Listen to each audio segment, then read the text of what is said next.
Breaking: Russia strikes Ukraine's power grid with major drone and missile attack. Welcome to World Wrap, your global news snapshot for Friday, June 6, 2025. Let's take a rapid trip around the world in under 4 minutes. First, here are today's top headlines. Russia launches a sweeping drone and missile barrage on Ukraine, knocking out power across key cities. The US urges India and Pakistan to dial down tensions and open quiet, direct talks. The UN and Arab League issue a rare joint condemnation of America's new travel ban. Chinese green tech giants get a boost as their weight increases on a global stock index, drawing in billions. Let's dig deeper. In South Asia, Washington is now front and center in the India-Pakistan standoff.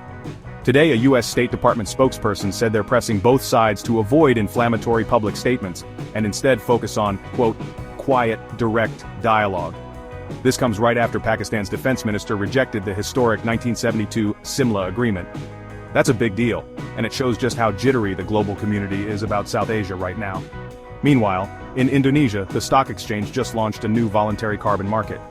This lets companies buy and sell carbon credits, aiming to fund green projects and help Indonesia hit its climate targets. The exchange president calls it a pivotal step for harnessing Indonesia's massive natural carbon sinks.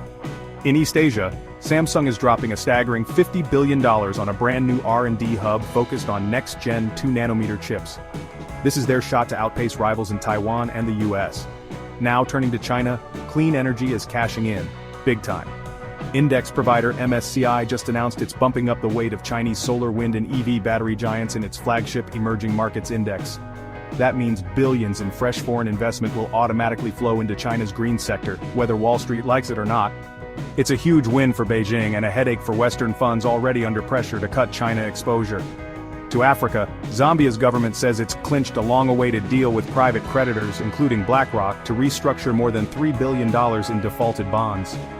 This is a major breakthrough, not just for Zambia, but as a possible blueprint for other African nations in debt trouble.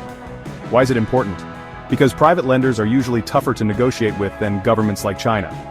The IMF and dozens of developing countries are watching closely. Over in Australia, scientists just confirmed the most widespread coral bleaching ever seen on the Great Barrier Reef. Record-high ocean temperatures have scorched coral across all 3 regions of the reef. The report is pretty blunt. This is an urgent wake-up call for global climate action. Now to the Middle East, where backlash is mounting against America's new travel ban, targeting 12 mostly Muslim and African countries. The Arab League slammed it as discriminatory, and Iran called it a gift to extremists. The UN's top human rights official says the policy amounts to collective punishment.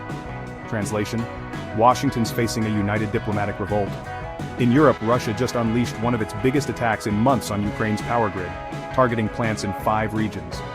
Ukraine's energy minister says the damage is significant, with emergency blackouts nationwide. At the same time, Europe's top bankers are arguing over yesterday's rate cut. Germany's finance chief says inflation isn't beaten yet, warning against easing up too soon. In Latin America, Mexico's government is doubling down on its massive interoceanic corridor project, aiming to rival the Panama Canal. With $2 billion in new funding, this rail and port overhaul could reshape trade routes between the Pacific and Atlantic. If it works, it's a game-changer for Mexico's economy. Let's wrap up with sports and tech. Real Madrid wins the Champions League, again, beating Manchester United 2-1 in London, adding a record 16th title to their collection. And in Brussels, the EU is going after tech giants, launching a probe to see if AI platforms are fighting foreign disinformation hard enough. That's your World Wrap for Friday, June 6, 2025. Like, follow, and subscribe for your no-noise global update. I'll see you Monday. Same time, same globe.